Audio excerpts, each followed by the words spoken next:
நாளைய தினம் ஆடி அமாவாசை. முன்னோர்கள் வழிபாடு செய்யவும் குலதெய்வ வழிபாடு செய்யவும் இந்த நாள் ஒரு சிறப்பான நாளாக நமக்கு சொல்லப்பட்டுள்ளது. இந்த பிரபஞ்சம் முழுவதும் நேர்மறை ஆற்றல் நிறைந்திருக்கக்கூடிய இந்த நாளில் நாம் வைக்கக்கூடிய வேண்டுதல் அப்படியே பலிக்கும். உங்களுக்கு இடுக்கும் கடன் சுமை குறைய, செல்வ வளம் அதிகரிக்க அமாவாசை நாளில் செய்ய வேண்டிய ஒரு எளிமையான தாந்திரிக பரிகாரத்தை பற்றி தான் இந்த வீடியோவில் நாம் பார்க்க போகிறோம். நாளை ஆடி அமாவாசை என்பதால் மதிய நேரத்திற்குள் முன்னோர் வழிபாட்டை நிறைவு செய்து கொள்ளுங்கள். முன்னோருக்கு திதி தர்ப்பணம் படையல் வழிபாட்டை எல்லாம் மனநிறைவோடு முடித்துவிட வேண்டும். நாளைய தினம் மாலை இந்த தாந்திரிக பரிகாரத்தை செய்தால் போதுமானது. பூஜை அறையில் விளக்கு ஏற்றி வைத்து கொள்ள வேண்டும்.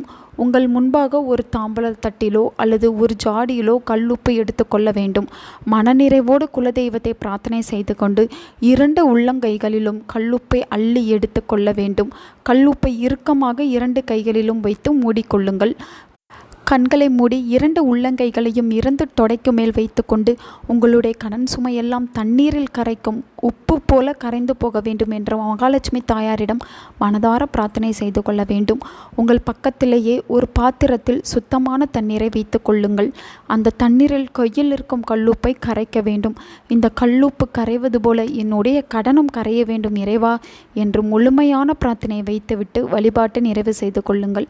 கல்லுப்பை கையில் வைத்து கொண்டு நீங்கள் என்ன வேண்டினாலும் கிடைக்கும். அதுவும் அதை அமாவாசை தினத்தில் செய்வது மிக மிக சிறப்பு. அதிலும் ஆடி அமாவாசையில் இந்த பரிகாரத்திற்கு அதிக பலன் உண்டு.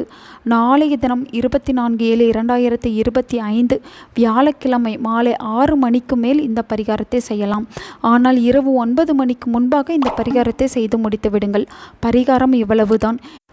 இவ்வளவு எளிமையான பரிகாரத்தை செய்தால் கோடிக்கணக்கில் இருக்கும் கடன் அடையுமா என்று கேட்டால் நிச்சயம் அடையும். நம்பிக்கையே வாழ்க்கை. நல்லதே நடக்கும். உங்கள் நண்பர்களுக்கும் உங்கள் உறவினர்களுக்கும் இந்த வீடியோவை ஷேர் பண்ணுங்க. அவங்களும் இதை பற்றி தெரிஞ்சுக்கிடட்டும். ஆன்மீகம் டிவி தமிழ் சேனலை சப்ஸ்கிரைப் பண்ணுங்க.